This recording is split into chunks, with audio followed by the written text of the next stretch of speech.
Doctor Baba Saheb Ambedkar open university.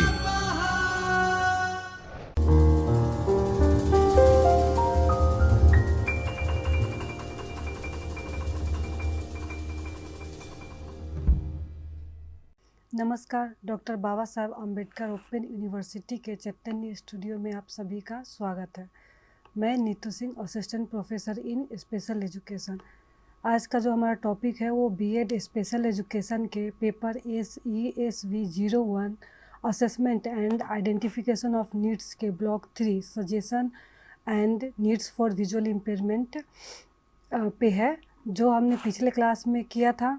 भाषा विकास, शारीरिक विकास, भावनात्मक विकास, ये सब हमारा कंप्लीट हो चुका है। आज हम स्टार्ट करेंगे, इसी का टॉपिक है जो अगला टॉपिक है, संज्ञात्मक विकास। संज्ञात्मक विकास का अर्थ क्या है, इसमें क्या होता है और बच्चे में ये कैसे विकसित होता है। संज्ञात्मक विकास में सोचने, तर्क करने की शक्ति, प्रॉब्लम सॉल्विंग स्किल्स है। अगर कोई परेशानी आ जाती है तो बच्चा उसे कैसे सॉल्व करता है। अगर कोई क्वेश्चन है तो उसमें वो तर्क क्यों होता है, कैसे होता है, किस लिए होता है, तो उसमें ये बच्चे के तर्क करने की क्षमता भी इसमें बढ़ती है। अपने आसपास के जो इन्वायरमेंट में है, आसपास देख रहा है बच्चा, चीज़ें कैसे घटित होती है। अगर वर्षा हो रहा है तो क्यों हो रहा है, उसका क्या प्रोसेस है। अगर कोई भी घटना घट रही है तो उसके पीछे का कारण क्या है, तो ये सब बच्चा धीरे धीरे समझते हैं। फिर उनमें क्यूरियोसिटी बढ़ती है, फिर उस चीज़ को वो ढूंढने का या पेरेंट्स से, टीचर से पूछने का प्रयास करते हैं। अगर कोई प्रॉब्लम आता है तो उस प्रॉब्लम को कैसे सॉल्व करेंगे, अपना क्षमता या अपनी जो शक्ति है उसके अनुरूप। अगर वो सॉल्व नहीं कर पा रहे हैं तो उसको किस तरह से सॉल्व किया जा सकता है, इसके लिए वो हेल्प, मदद भी मांग सकते हैं अपने दोस्तों से, पेरेंट्स से, टीचर से, या खुद समस्या का समाधान भी निकाल सकते हैं। जीन पियाजे का मानना था कि बच्चे सीखने की प्रक्रिया में सक्रिय भूमिका निभाते। जो भी वो सीखते हैं वो छोटी छोटी स्टेप से सीखे, या जैसे बात करना है, चलना है, खेलना है, कुछ भी वो सीख रहे हैं तो उस सीखने के दौरान खेलते हुए भी जैसे शेयरिंग करना है, रूल्स फॉलो करना है, अपने आसपास के एनवायरनमेंट को देखना है, तो वो सब सीखते हुए ही बच्चे में सोचने और तर्क करने की, समस्या को हल करने की तकनीक भी बच्चे सीख लेते हैं।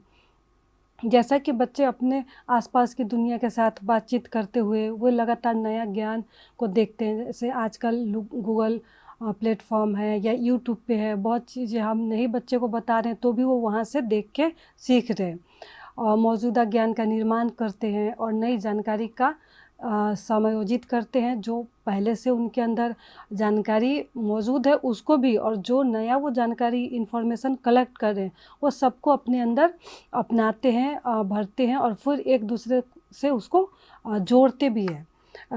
अगर कोई पहले से जानकारी है तो कोई नई जानकारी मिली है तो उसको, पुराने जानकारी और नए जानकारी को दोनों को मिक्स करके वो अपने जो जानकारी है, जो इन्फॉर्मेशन है, उसको बढ़ाते हैं।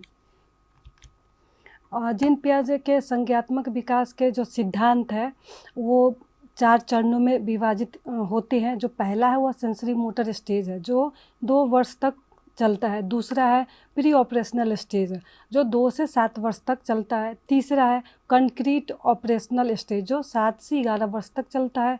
और जो चौथा है, लास्ट है, वो है फॉर्मल ऑपरेशनल स्टेज। यह उम्र के 12 वर्ष से लेके आगे तक अपना चलता रहता है।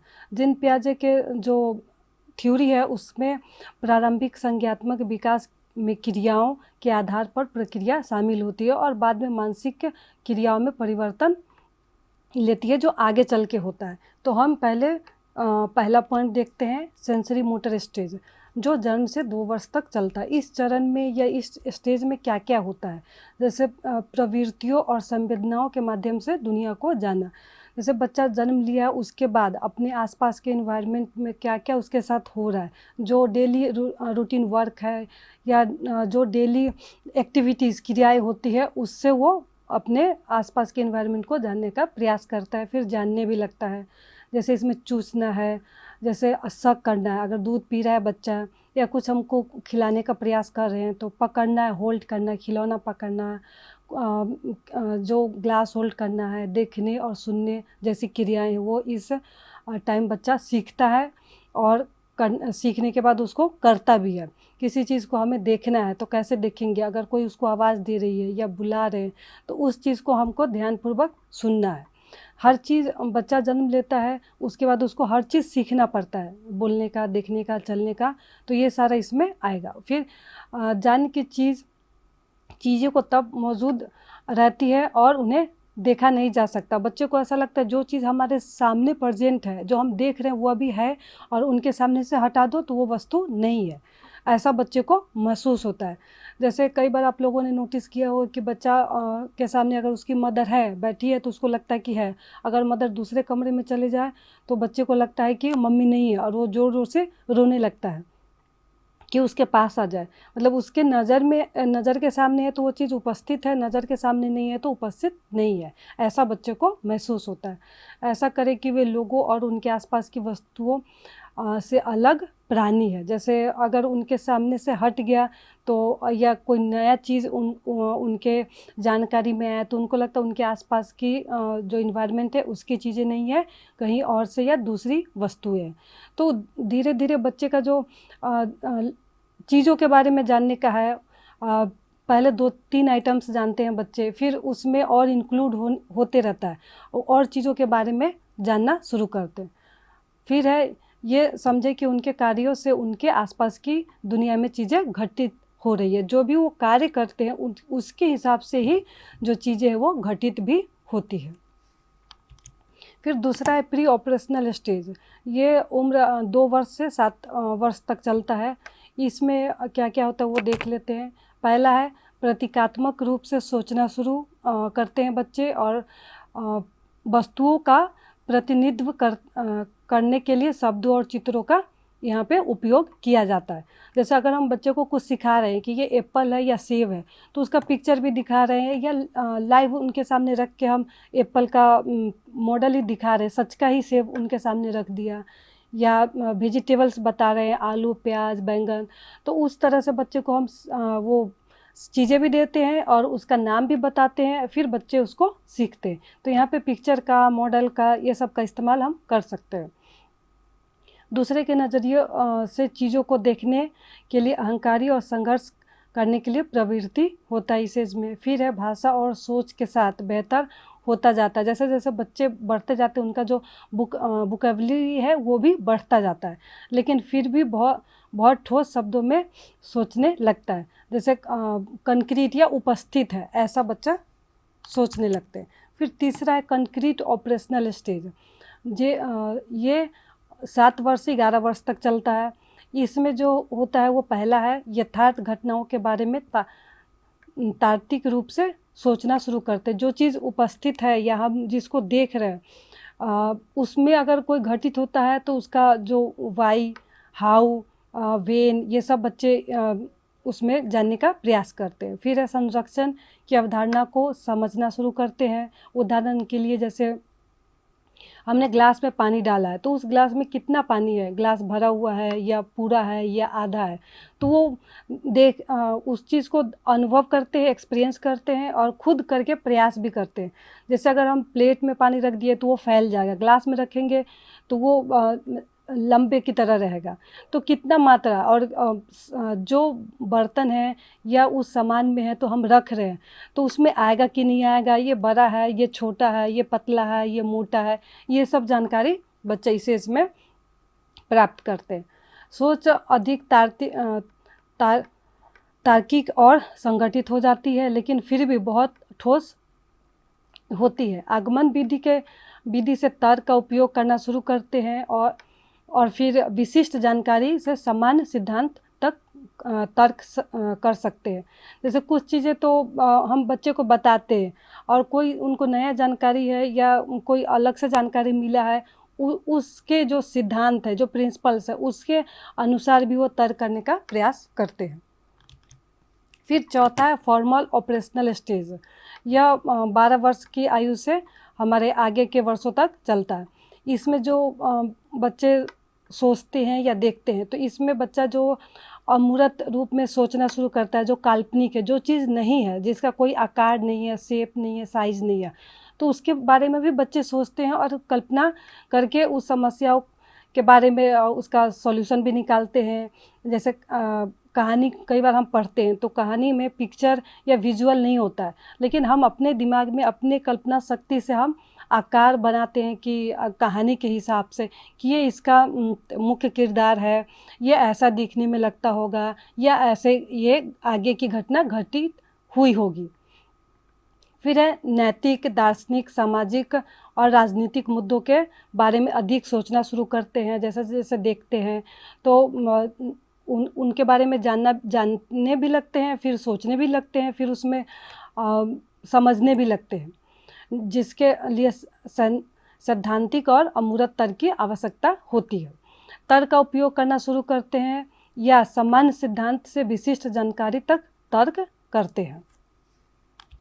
फिर है दृष्टिबाधित बच्चों की शैक्षणिक आवश्यकताओं और अध्ययन आवश्यकताएं। जो विजुअली इम्पेयरमेंट बच्चे हैं या लो विज़न कैटेगरी के बच्चे हैं, उनका जो शैक्षणिक है, एजुकेशनल है, उसमें उनकी क्या क्या नीड्स है, उनको क्या क्या ज़रूरत हो सकती है, कैसे हम उनको पढ़ा सकते हैं और उनके लिए हम क्या क्या चीज़ों को अपना सकते हैं।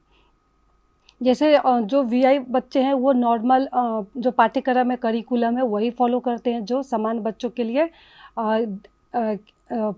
करिकुलम अपनाया जाता है, उसी करिकुलम को हम वीआई बच्चों के लिए भी इस्तेमाल करते हैं। लेकिन बच्चों के नीड्स के हिसाब से यहाँ पे उसमें थोड़ा सा जोड़ा जाता है या फिर हटाया जाता है, या फिर उनके हिसाब से हम उसमें अडेप्ट करते हैं और बच्चों के हिसाब से फिर उसको हम मॉडिफाई भी कर सकते हैं। इसमें जो बच्चों को हम पढ़ाते हैं उसमें जो मूल्यांकन की प्रक्रिया है बच्चों का, उसमें भी हम थोड़ा बहुत बदलाव कर सकते हैं, या फिर शैक्षणिक उपकरण है, तो यहाँ पे जो नॉर्मल बच्चों की उसकी आवश्यकता नहीं है, लेकिन जो स्पेशल बच्चे हैं उनको उसकी आवश्यकता पड़ती है। या फिर सिखाने का जो तरीका है, तो यहाँ पे अलग अलग हम मेथड से बच्चे को सिखा सकते हैं। जैसे दृष्टिबाधित बच्चों को सबसे पहले जो चाहिए वो ओरिएंटेशन एंड मोबिलिटी चाहिए। जैसे एक जगह से दूसरे जगह जाना है, उनका सामाजिक विकास हो, वो जो मेन स्ट्रीम है उसमें जुड़ सके, उनको अलग ना समझा जाए, जो नॉर्मल बच्चे हैं वो उनको चिढ़ाए ना, वो आराम से एक जगह से दूसरे जगह जा सके। अगर क्लासरूम में ही इस क्लास से उस क्लास जाना है, या फिर ग्राउंड फ्लोर से फर्स्ट फ्लोर पे जाना है, तो बच्चा इंडिपेंडेंटली खुद से वो जा सके, इसलिए उनको ओरिएंटेशन एंड मोबिलिटी की ट्रेनिंग दी जाती है। इसमें वो लॉन्ग कैन का इस्तेमाल कर सकते हैं, साइटेड गाइड टेक्निक का इस्तेमाल कर सकते हैं, और जो हमारा स्कूल का एनवायरनमेंट है या जो समाज में रूढ़िवादी सोच है उसको हम दूर कर सकते हैं, और उनके लिए जो बैरियर फ्री इन्वायरमेंट है वो हम बना सकते हैं। और बच्चे को ज़्यादा से ज़्यादा हो सकता है जो विजुअल बोल के पढ़ा सकते हैं, उनका जो लेसन है वो टेप रिकॉर्डर में सुना सकते हैं, रिकॉर्ड करके उनको दे सकते हैं। जो लो विज़न के बच्चे हैं वो देख भी सकते हैं, तो यहाँ पे ऑडियो विजुअल एड्स का भी हम इस्तेमाल कर सकते हैं। उसके बाद उनका जो डेली लिविंग स्किल्स है वो भी हम बच्चे को ट्रेनिंग दे सकते हैं। जैसे ब्रश करना है, नहाना है, कपड़े चेंज करना है, कपड़ा ये कपड़ा गंदा है कि धुला हुआ है, वो कैसे बच्चे पहचानेंगे, तो उसका हम ट्रेनिंग दे सकते हैं। जैसे हम गेम्स खेलते हैं, ये अपने आप को इंटरटेन करते हैं, उसी तरह ये बच्चे भी अपने आप को इंटरटेन कर सके, तो इनके लिए जो माध्यम है, जो स्पोर्ट्स का है या जैसे चेस है, लूडो है, तो ये भी खेल सके, वो कौशल भी हम बच्चे में विकसित कर सकते हैं, ये सिखा सकते हैं उनको।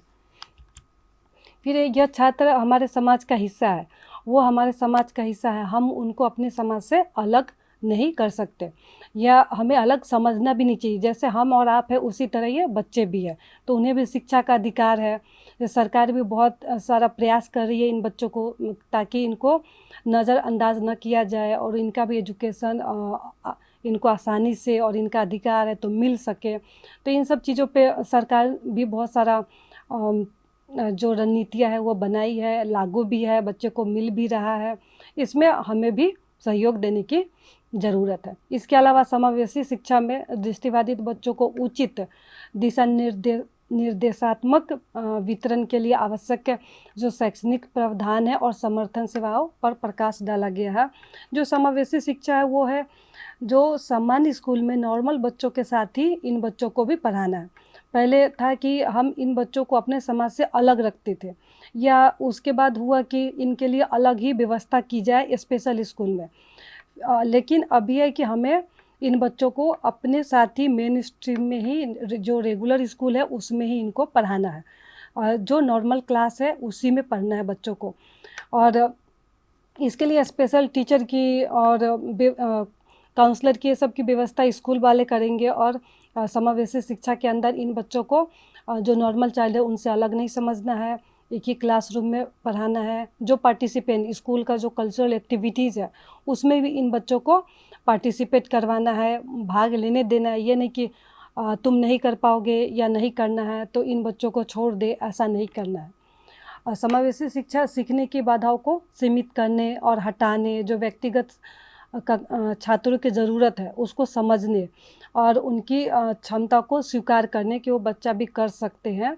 और इस प्रणाली में एक बहुत ही बड़ा सुधार हो भी रही है और चल भी रहा है, और करने की हमें ज़रूरत भी है। समावेशी शिक्षा विशेष आवश्यकताओं वाले बच्चों को वास्तविक दुनिया को समझने और मदद करने में भी बहुत हेल्प करता है। जैसे अगर हम स्पेशल स्कूल में बच्चे को पढ़ाते हैं तो वो अपना कंटिन्यू जो 12th तक या जो बोर्डिंग स्कूल में पढ़ते हैं तो वहाँ तक रहते हैं। आम जो बाहर का जो इन्वायरमेंट है उससे वो दूर रहते हैं। फिर उनको वहाँ से जब क्लासेस पढ़ाई कंप्लीट हो जाती है तो बाहर की दुनिया में आना पड़ता है, जॉब भी उनको बाहर ही करना है। तो फिर वहाँ पे बच्चे को एडजस्ट होने में थोड़ा टाइम लगता है, या बहुत सारी प्रॉब्लम होती है। तो कई बच्चे कोप अप कर पाते हैं, कई बच्चे नहीं कर पाते हैं। तो अगर वो पहले से ही मेन स्ट्रीम में रहेंगे तो ये सब समस्या बच्चों के साथ बहुत ही कम या ना के बराबर होगी। समावेशी शिक्षा अनिवार्य रूप से एक ऐसा कार्यक्रम है जो विकलांग और जो समान बच्चे हैं उनको एक साथ करने की इजाज़त देती है, और जो स्पेशल चाइल्ड है उनको मुख्य धारा से जोड़ती है। और उनको जैसे हम हर चीज़ में, हर एक्टिविटीज़ में पार्टिसिपेट करते हैं, अपना कार्य करते हैं, उसी तरह इनको भी भाग लेने, कार्य करने का जो अवसर प्रदान करती है। यह सभी शिक्षार्थियों को बिना किसी भेदभाव के संयुक्त रूप से सीखने की स्थितियों को पूरा करने का समान अवसर, अनुभव दोनों देता है। एक्सपीरियंस भी होता है बच्चों को और उनको पार्टिसिपेशन का जो अपॉर्चुनिटी है वो भी मिलता है। समावेशी शिक्षा का अर्थ है प्रत्येक बच्चे को शिक्षा का अधिकार देना, कक्षा में गतिविधियों का अनुभव कराना और नियमित स्कूलों में अन्य बच्चों और शिक्षकों के साथ उनको क्लास में बैठाना और पढ़ाना, और उनके साथ बातचीत भी करना, गेम्स है उसमें भी पार्टिसिपेट होना, उनके साथ भी खेलना।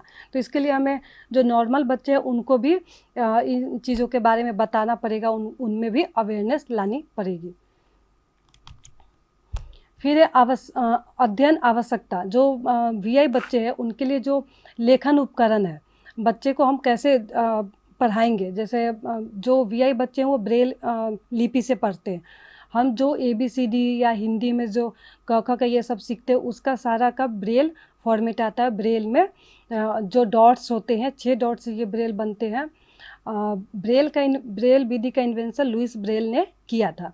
तो इसको आप पिक्चर में देख रहे हो, जो ब्रेल बोर्ड है उसमें पेपर लगाते हैं हम, जो नॉर्मल पेपर है होता है उससे थोड़ा सा मोटा होगा, ताकि हम अगर उस पर डॉट्स बनाएंगे तो वो पीछे की तरफ उभरेगा। फिर हम पीछे टच करके, टेक्टाइल या टच करके पढ़ेंगे, तो इसलिए वो थोड़ा सा मोटा होता है वो कागज़। यहाँ पे आप पिक्चर में देख रहे हो कि ब्रेल में ABCD भी लिखा हुआ है। तो ब्रेल में ABCD भी लिखा होता है, 1 2 भी, हिंदी का भी, और जैसे गुजराती का भी ब्रेल है। तो सबने अपने अपने जो भाषा है उसको ब्रेल में अनुवाद किया हुआ है। और सारे भाषाओं में 6 डॉट्स है, उसी से जो अल्फ़ाबेट्स है जो वो लिखी जाती है। तो यहाँ पे ब्रेल बोर्ड है, ब्रेल कोड भी है और ब्रेल पेपर है। फिर जो हम जिससे उसमें डॉट्स करते हैं वो स्टाइलस भी है, आप पिक्चर में देख रहे होंगे। फिर इसमें जो पॉकेट जो पॉकेट फ्रेम है वो भी हम अपने अब कहीं भी अगर हमें नोट्स लिखना है, जैसे हम जाते हैं तो डायरी लेके जाते हैं या नोट पैड लेके जाते हैं, उसी तरह जो वीआई बच्चा है वो यहाँ पे छोटा जो पॉकेट फ्रेम है ब्रेल का वो अपने साथ कैरी कर सकते हैं। अगर उनको कुछ लिखना है, नोट्स करना है या लेक्चर सुन रहे हैं उस टाइम कुछ नोट्स करना है तो वो बच्चे कर सकते हैं। जैसे Braille chip board, inter Braille slate है, फिर पॉकेट का जो अभी बताया ब्रेलर, जो जैसे आप टाइप करते हैं, हम और आप कीबोर्ड में टाइप करते हैं उसी तरह से ब्रेलर होता है। जैसे पहले के ज़माने में टाइपराइटर पर हम टाइप करते थे और आगे से पेज निकलता था, तो यहाँ पे भी जो ब्रेलर है उसमें हम टाइप करेंगे और वो पेज पे उभरता हुआ जाएगा, फिर हम आगे से वो पेज निकाल लेंगे। इलेक्ट्रॉनिक ब्रेलर भी आजकल आता है जो और भी उसी जैसे मॉडिफाई चीज़ में, जैसे स्मार्टफोन में आजकल लेटेस्ट में बहुत सारे फंक्शंस आ गए हैं, उसी तरह ब्रेलर में भी अभी जो लेटेस्ट ब्रेलर है उसमें बहुत सारे फंक्शन है और आसानी से जो बच्चा है वो इस्तेमाल कर सकता है। इलेक्ट्रॉनिक ब्रेलर है, रोलर, ब्रेल इम्बोसर, फिर ब्रेल ट्रांसक्रिप्शन सॉफ्टवेयर भी है और धैर्यस रेट भी है। जो लो विज़न बच्चे, अल्प दृष्टि वाले बच्चे, उनको हम बड़े आकार करके हम पढ़ा सिखा सकते हैं। आप फ़ॉन्ट अगर साइज़ बड़ा कर दोगे, आकार बड़ा कर दोगे तो बच्चे आसानी से देख सकते हैं। तो जो छोटे अक्षरों में जो बुक लिखा हुआ है उसका फ़ॉन्ट हम बड़ा कर दें, या जैसे जेरॉक्स करते हैं उस टाइम भी वो साइज़ छोटा बड़ा हो सकता है, तो उस टाइम भी हम साइज़ बड़ा करके बच्चे के लिए करें।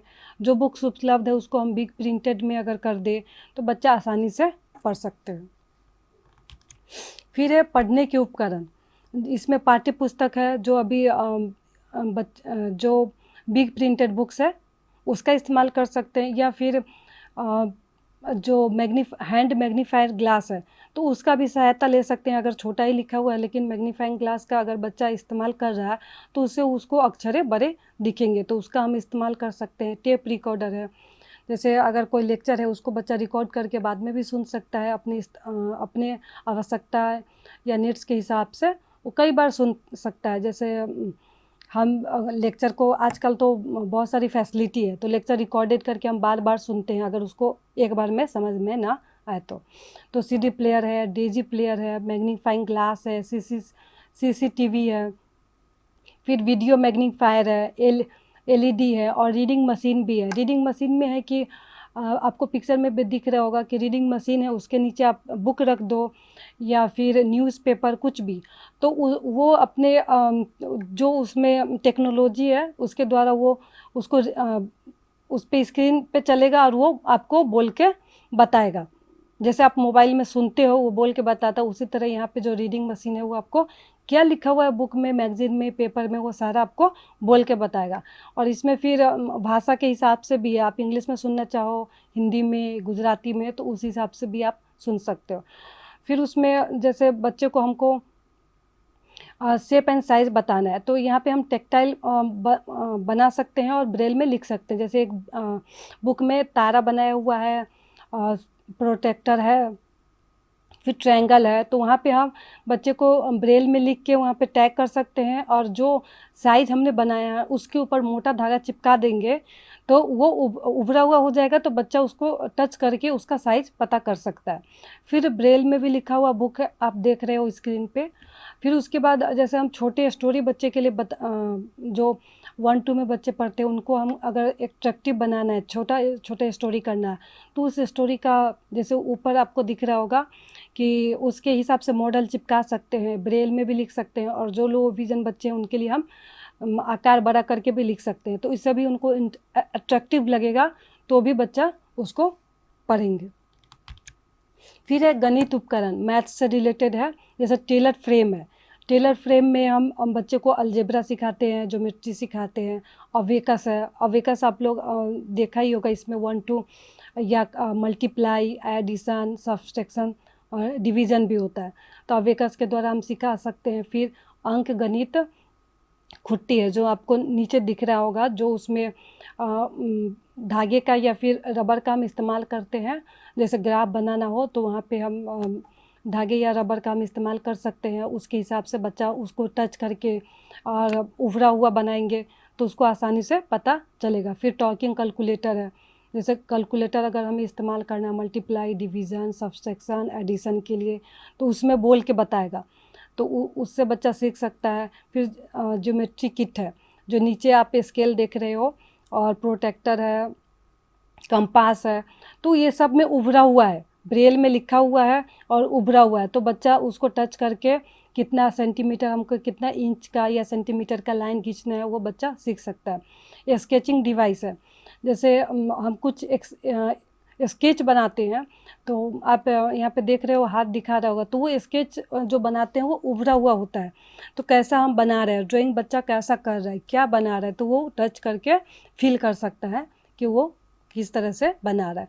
फिर आपको ऊपर कॉर्नर में है कि हर एक चीज़ का हम मॉडल रखा है, जैसे सर्कल है, ट्रायंगल है, कोन है, तो आजकल आता भी है, लकड़ी का बना हुआ, वुड का होता है, प्लास्टिक का भी होता है, कई बच्चे खेलने में भी इस्तेमाल करते हैं, तो हम यहाँ पे इसका प्रयोग बच्चे को मैथ्स सिखाने में, पढ़ाने में भी इस्तेमाल कर सकते हैं।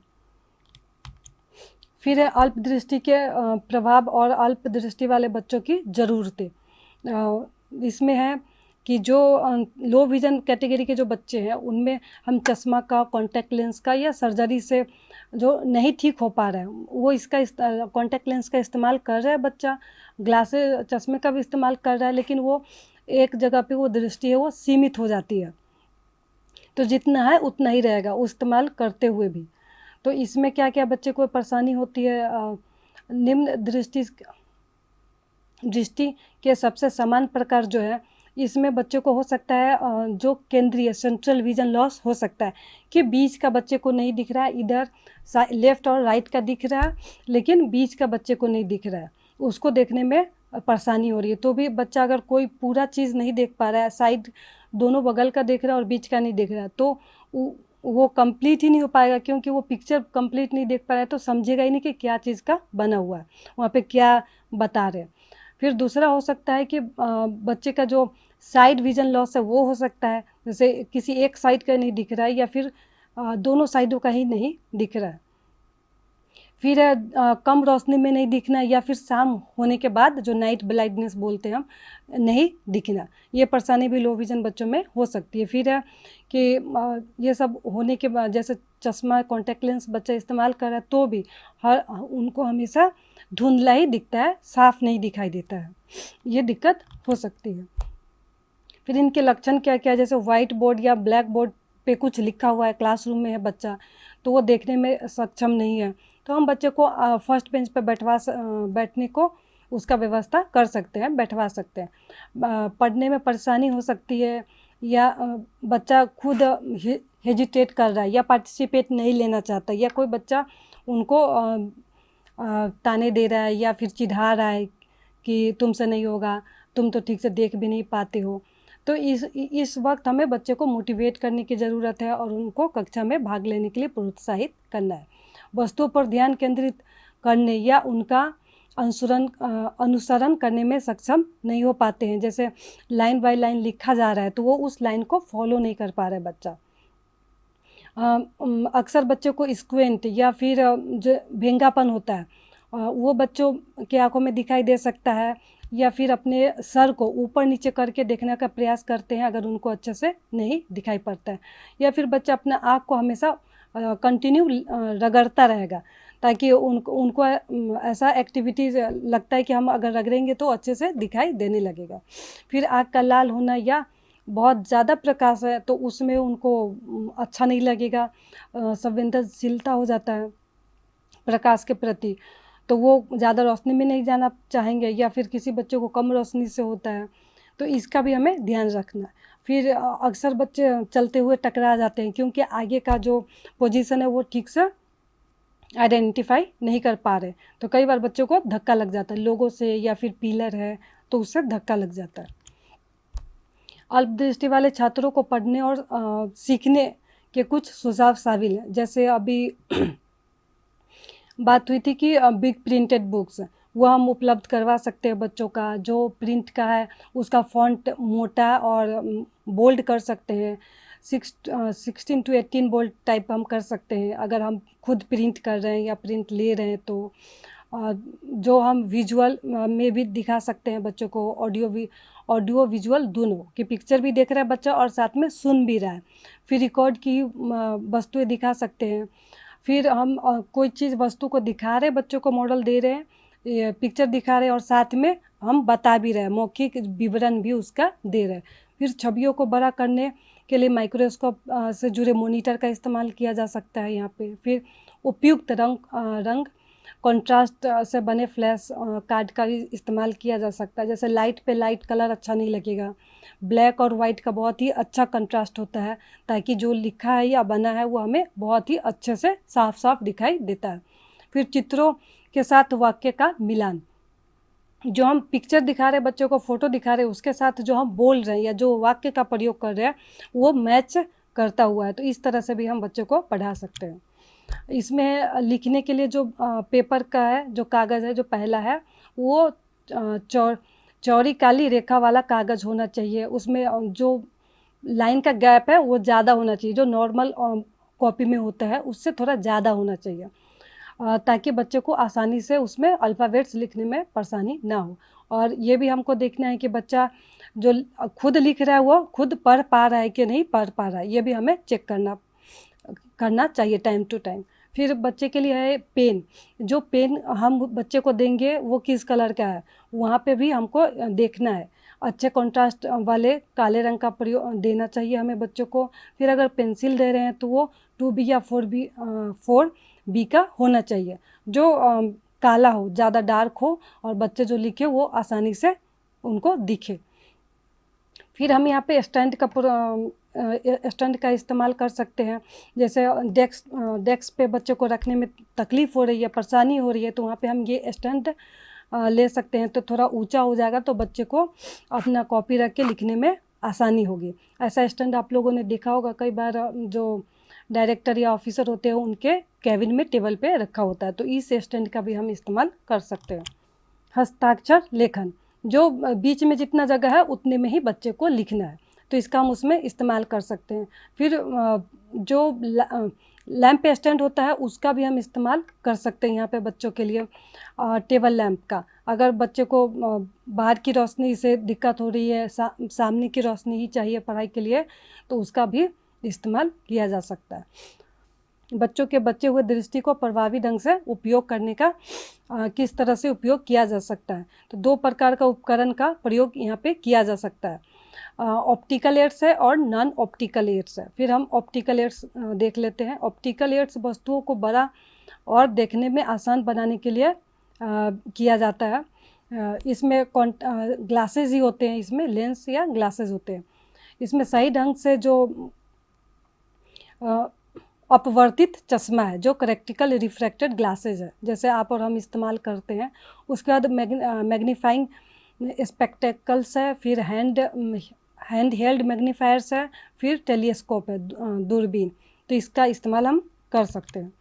फिर आपका यहाँ पे नॉन ऑप्टिकल जो है, जो लो विजन बच्चों के लिए इस्तेमाल किया जाता है, वो जो है कलर फिल्टर पेपर है, जो अलग अलग कलर के आते हैं। तो इसमें किस कलर का कौन सा बच्चा ज़्यादा इस्तेमाल करता है कंट्रास्ट के हिसाब से, वो हमें देखना है, क्योंकि हो सकता है कोई बच्चा पीला कलर उनके लिए अच्छा हो तो किसी बच्चों के लिए नीला कलर अच्छा होता है। फिर बोर्ड लाइन पेपर है। उसके बाद है पुस्तक स्टैंड, जो बुक पे हम रख देंगे तो पूरा पार्ट नहीं दिखेगा, जितना हमको बच्चे को बताना है उतना ही पार्ट दिखेगा। फिर हाईलाइट के साथ रीडिंग गाइड है, जो हाईलाइट जैसे हम पेन से या मार्कर से करते हैं उस तरह से वो स्टैंड जैसा है, तो वो बुक में आप लगा के बच्चे को बता सकते हो, क्योंकि वही पोर्शन सिर्फ हाईलाइट होगा। फिर फेल्ट टिप पेन, पेन को हमने पीछे भी देखा है पिछले स्लाइड में। फिर ग्रेफाइट पेंसिल है, जो 2 या 4B का होना चाहिए। फिर लार्ज प्रिंट बुक, टाइपोस्कोप और डेस्क लाइटिंग, जो अभी हमने बात की। यहाँ पे भी पिक्चर में आप देख रहे होंगे अलग अलग ऑप्टिकल एड्स क्या है, नॉन ऑप्टिकल एड्स क्या है। ऑप्टिकल एड्स है जो हम चश्मा है, कॉन्टैक्ट लेंस है, मैग्नीफायर है, टेलीस्कोप एड्स है। बच्चा इसमें हमेशा कन्फ्यूज़न करते हैं, इसलिए मैंने अलग अलग दिखाया। नॉन ऑप्टिकल एड्स में है जो हम कैलकुलेटर है, विजुअल एड्स है, टेक्टाइल मैप होगा इसमें, फिर ब्रेल में लिखा हुआ अल्फ़ाबेट्स है, या फिर हियरिंग एड का इस्तेमाल कर रहे हैं, वो सब नॉन ऑप्टिकल एड्स में आते हैं। फिर है गृहकार्य, ये आप अपने प्रोग्रेस के लिए कर सकते हो। जो पहला है वो है जीन पियाजे के संज्ञात्मक विकास का सिद्धांत के बारे में चर्चा करें, जो आज हमने किया है। फिर है ऑप्टिकल और नॉन ऑप्टिकल एड्स के नाम लिखें, मतलब ऑप्टिकल एड्स में क्या क्या आएंगे और नॉन ऑप्टिकल एड्स में क्या क्या आएंगे। फिर तीसरा है गणित उपकरण के नाम बताएं, ये इस पे भी आज हमने चर्चा किया है। फिर चौथा है समावेशी शिक्षा किसे कहते हैं, जो इंक्लूसिव एजुकेशन है उसे किसे कहते हैं और उसमें क्या होता है, वो चीज़ें यहाँ पे लिखनी है। फिर पाँचवा है अल्प दृष्टि में क्या क्या लक्षण होते हैं। ये सारा टॉपिक आज हमने कवर कर लिया है। अब अभी ब्लॉक 3 यहाँ पे कंप्लीट होता है, जिसमें हमने भाषा विकास, शारीरिक विकास, संज्ञात्मक विकास, भावनात्मक विकास, मनोसामाजिक विकास, ये सारा हमने कवर किया। फिर ऑप्टिकल नॉन ऑप्टिकल एड्स के बारे में भी जाना है, और उनके लिए जो एजुकेशनल डिवाइसेस है उनके बारे में भी जाना है। तो यहाँ पे आपका ब्लॉक 3 समाप्त हो रहा है। अगले क्लास में हम फिर ब्लॉक 4 के साथ उपस्थित होंगे। धन्यवाद। स्वाध्यायः